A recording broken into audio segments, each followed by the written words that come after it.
안녕하세요. 산업경영공학과 한혜민입니다. 영화 줄거리를 이용하여 영화 분류를 주제로 발표하겠습니다. 목차는 다음과 같습니다. 먼저 영화, 카테고리 분류와 관련된 딥러닝 기술과 이번 프로젝트에 사용될 RNN에 대해 설명하겠습니다. 영화와 관련된 딥러닝 기술로는 영화 리뷰 이진 분류, 영화 흥행 예측, 영화 추천 알고리즘, 영화 제작이 있습니다. 카테고리를 분류하는 딥러닝은 RNN과 CNN이 있습니다. 예시로는 뉴스 기사 분류, 품사 태깅, 콩 병충해 분류, 감귤 선별 등이 있습니다. 현재 RNN은 기계 번역, 작곡 등 다양한 곳에 사용되고 있습니다. 따라서 RNN의 분야가 점차 넓어지면서 예술, 비즈니스, 문학 등 다양한 분야에서 RNN이 사용될 것으로 보입니다. 데이터 획득 방안에 대해 설명하겠습니다. 데이터 획득은 세 단계로 진행합니다. 데이터 컬렉션 단계에서는 네이버 영화를 이용하여 웹크롤링을 합니다. 드라마, 다큐멘터리, 애니메이션, 코미디, 액션 총 5가지 카테고리에서 각각 약 1000개의 영화 데이터를 수집합니다. 총 5000개의 영화별로 영화 제목과 개요, 줄거리를 수집합니다. 여기서 입력 데이터는 영화 줄거리이며 출력 데이터는 영화 개요가 됩니다. 각 영화를 클릭했을 때 화면입니다. 해당 화면에서 영화 제목과 줄거리 데이터를 얻게 됩니다. 두 번째 단계는 데이터 클렌징 단계입니다. 줄거리가 없는 영화가 있기 때문에 수집한 데이터에서 비어있는 데이터를 제거해줍니다. 또한 정규 표현식을 이용해 의미 없는 특수 기호와 영어, 이모티콘을 제외하여 한글, 숫자, 마침표만 남겨둡니다. 마지막 단계에서는 한글을 형태소 단위로 나눕니다. 형태소를 분류하는 라이브러리로는 꼬꼬마, 옥토끼 등이 있지만 해당 모델에선 옥토끼를 사용했습니다. 그 다음 한글인 데이터를 컴퓨터가 잘 이해할 수 있도록 정수로 인코딩해 줍니다. 입력 데이터의 길이를 맞추기 위해 줄거리 데이터의 평균으로 패딩의 맥스렌을 설정합니다. 다음으로 딥러닝 기법과 모델 설계에 대해 설명하겠습니다. 모델은 LSTM과 GRU를 사용합니다. 인베딩 차원과 은닉 노드의 수는 2의 제곱의 배수로 설정합니다. 은닉층의 활성함수는 렐로, 출력층의 활성함수는 다중분류이기 때문에 소프트맥스를 사용합니다.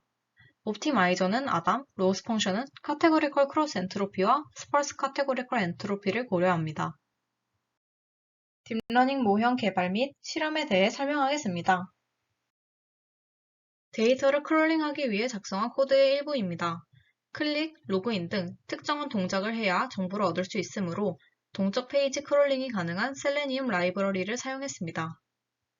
청소년 관람 불가 영화는 로그인이 필요하여 로그인을 하는 코드를 추가했습니다. 마지막으로 개봉 연도를 기준으로 2023년부터 2000년까지 데이터를 수집하며 다큐멘터리의 경우 데이터가 부족하여 1940년대까지 수집하였습니다. 크롬 드라이버를 이용하여 크롤링을 진행한 화면입니다. 자동으로 2023년에 개봉한 영화부터 2000년까지 연도 페이지와 영화 페이지를 이동하며 데이터를 수집했습니다.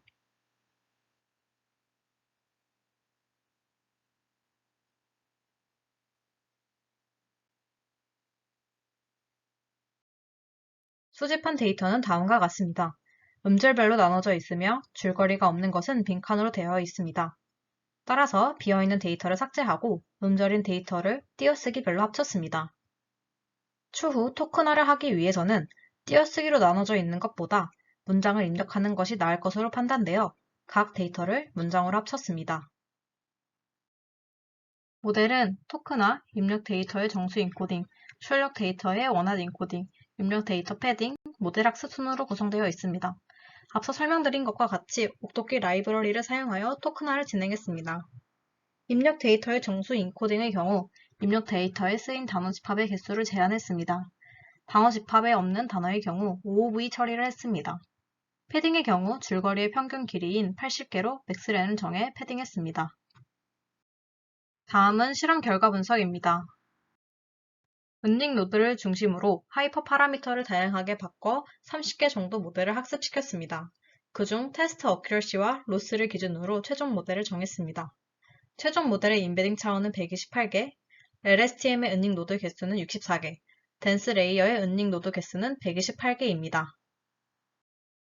왼쪽은 해당 모델의 학습 과정 그래프이며 오른쪽은 데이터셋의 로스값과 어큐러시에 대한 표입니다. 학습 과정 그래프를 보면 트레인과 밸리데이션 어큐러시는 증가하며 트레인 로스는 감소하는 것을 알 수 있습니다. 하지만 밸리데이션 로스는 감소하는 것이 아니라 초반에 증가하다가 유지하는 것을 알 수 있습니다. 따라서 모델이 오버피팅 되었다고 판단했습니다. 여러 모델을 학습시키면서 모델이 복잡할수록 녹스 값이 증가하며 어큐러시가 낮아지는 것을 알 수 있었습니다. 다음은 LSTM의 노드 개수를 512와 64개로 했을 때 각각의 모델의 성능을 비교한 표입니다. 64개일 때는 512일 때보다 로스 값이 작으며 어큐러시가 높은 것을 알 수 있습니다. 모델이 복잡할수록 성능이 좋지 않다고 판단해 최대한 복잡하지 않게 설계하였습니다. 단어 집합의 수를 20만 개에서 15,000개로 줄여보기도 하고 은닉창의 개수와 은닉 노드의 개수도 줄이고 드롭아웃도 추가해 보았습니다. 다음은 개선 방안입니다. 개선 방안은 총 4가지입니다. 먼저 데이터의 양을 늘리면 오버피팅을 방지하며 정확도를 높일 수 있을 것입니다. 정수 인코딩의 경우 단순히 빈도 순위로 정수 인코딩하는 것이 아니라 단어 벡터 간 유의미한 유사도를 반영하는 워드2백을 이용하면 모델이 데이터를 더 잘 이해할 수 있을 거라 생각됩니다. 현재 모델에서는 하나의 줄거리당 하나의 카테고리로 분류됩니다.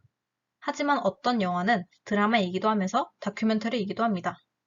이처럼 영화가 2개 이상의 카테고리로 분류되기도 하므로 다양한 카테고리가 출력 결과로 나올 수 있도록 모델을 설계하면 좋을 것 같습니다. 마지막으로 현재 모델에서는 오버피팅이 발생되고 있으므로 드롭아웃, 데이터 양 늘리기, 모델 복잡도 줄이기 등 다양한 방안을 통해 오버피팅을 방지하면 좋을 것 같습니다. 이상 발표를 마치겠습니다. 감사합니다.